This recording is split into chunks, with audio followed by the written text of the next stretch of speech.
Hi, good morning, everyone. Welcome to my blog. This is Boten TV. I'm here again, and thank you very much for always be there for me and supporting my video. Now, guys, what I have here now. But if for anything else, thank you, everyone.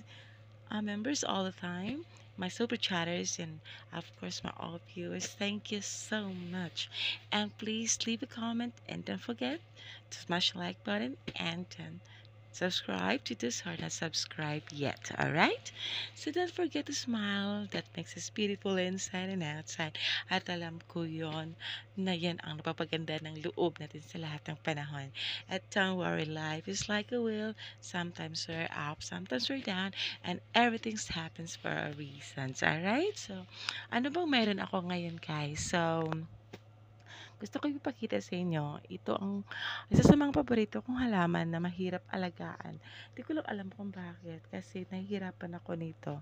So, minsan meron akong ganito sa bahay, kaya lang ang hirap niyang palakihin. So, gusto ko lang pong i-share sa inyo to na ito na kaiba rin. Isa rin ito sa klase ng San Francisco.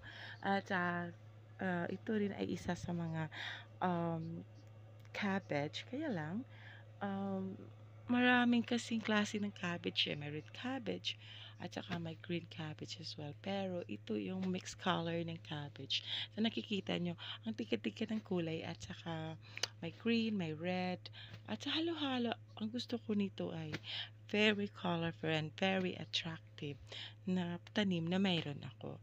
So, madalas lang ko po ito nakikita doon sa mga nagtitinda ng mga tanim. Sa kabayan, hindi ko masyadong nakikita kasi very, very, very, ano to, sensitive, sensitive po alagaan. Kaya, minsan lang po natin makikita ito sa kabayan. Kasi sa akin, ang hirap alagaan ito, promise. Pero, kasi matiyaga ako sa mga halaman. Ang hobby ko talaga is halaman po. Hindi ako magsasawang magdidilig sa kanila kahit 2 oras pa. Gusto-gusto ko magdidilig ng halaman at gusto-gusto ko sila makitang masayang dinidiligan at matataba sila. Kaya lang, minsan may iba kasi, iba't iba kasing klase ng halaman na gusto nilang um, try yung soil nila. Yung iba naman gusto nila yung masyadong basa. Kaya lang, hindi ko maintindihan ang lahat ng halaman. So, ito lang po ang mayroon ako ngayon. So, gusto ko magpasalamat sa inyo sa lahat ng papanood sa video ko. Alam ko, interesado rin kayo minsan sa halaman. At ito lang muna ngayon maitulot ko sa inyo.